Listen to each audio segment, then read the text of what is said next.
So here's the thing about finding yourself. No one warns you what it actually costs. It sounds so poetic, so mature. Like you're choosing growth over comfort, clarity over confusion. But the truth is, sometimes finding yourself just means losing the one person who never needed you to be anything other than exactly who you already were. I'm Mia, and this is how I let the best man I ever had walk away while I stood there holding a backpack full of cliches and zero self-awareness. Ethan and I were solid. That's the word I'd use. Not flashy, not explosive, just steady, real, honest. We'd been together since college, 6 years, lived together for 4 of them, shared everything, groceries, Netflix passwords, Sunday routines. I thought that kind of comfort was love, and maybe it was. But comfort gets a bad reputation when you're surrounded by people who glamorize chaos. Instagram couples taking spontaneous trips to Bali, friends posting breakups like glow-ups. My best friend Tasha had just gotten out of a long-term relationship, and suddenly she was rediscovering herself through pole dancing and poetry slams. She looked radiant, liberated, and I started to feel stuck. It wasn't that Ethan did anything wrong. He was exactly who he had always been, kind, loyal, thoughtful to a fault. He packed my lunch when I worked late. He knew when my cramps were about to start before I did. But somewhere along the way, that stopped feeling romantic and started feeling suffocating. It's embarrassing to admit, but the turning point came after one of those late-night wine-fueled hangouts with Tasha and her empowered single crew. They were trading stories about dating disasters and flings that turned into existential awakenings. I laughed. I nodded. I drank. But I couldn't contribute.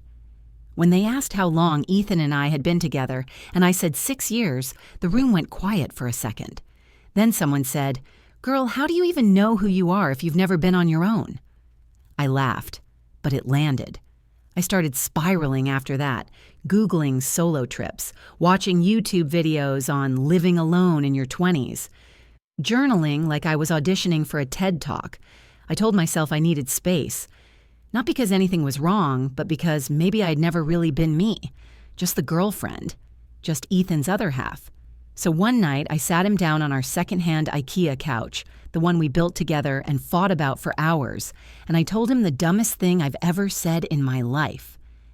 "I think I need to find myself," I whispered, like it was brave instead of selfish. He blinked. "Find yourself where?" "I don't know," I said. I've never really been alone. I need to know who I am without us." He didn't yell. He didn't beg.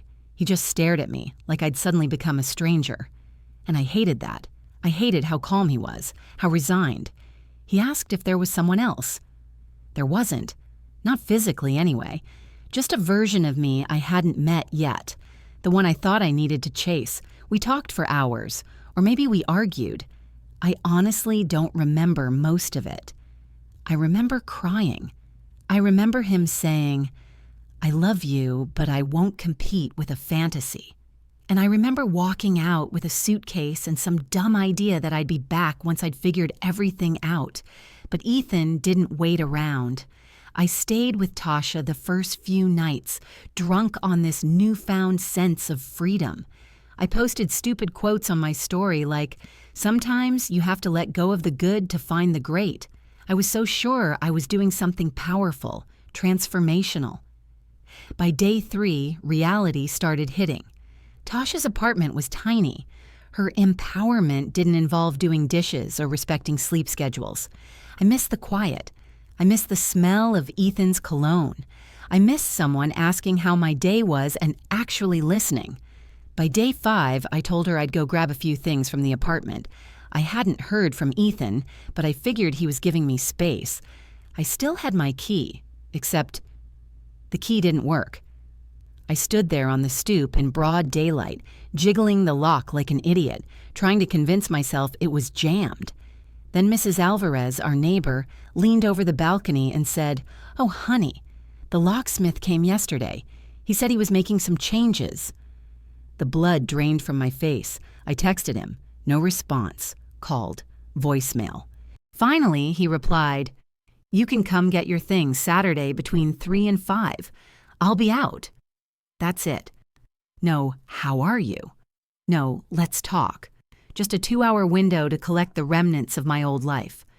I sat on the curb and cried until my phone died. It hit me all at once. He wasn't playing along with my dramatic little journey. He wasn't waiting for me to come back wiser and more appreciative. He was moving on. He'd already moved on. The apartment looked smaller when I returned that Saturday. Or maybe I had just become smaller. My boxes were stacked neatly by the door. Our photos were gone. Our life was erased like it had never existed. But the worst part? The real sucker punch? There was a coffee mug on the counter that wasn't mine, a scarf draped over the couch I'd never seen before, subtle clues that someone new had already taken up the space I used to call home. I stood there frozen, trying to imagine another woman sipping coffee in my kitchen, laughing at his jokes, getting the version of him I threw away for nothing more than a mirage. I thought about dropping to my knees, about begging, but I didn't. I just walked out carrying my regrets in cardboard boxes. Now, 6 months later, I live in a shoebox apartment with thin walls and a drafty window. I have my freedom, whatever that means. I've been on some dates.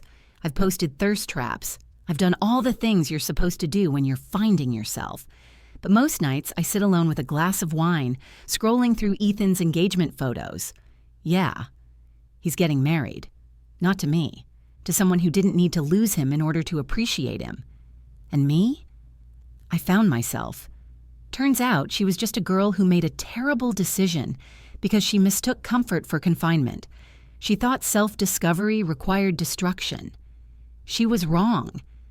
So if you're thinking about leaving someone just to find yourself, let me save you some time.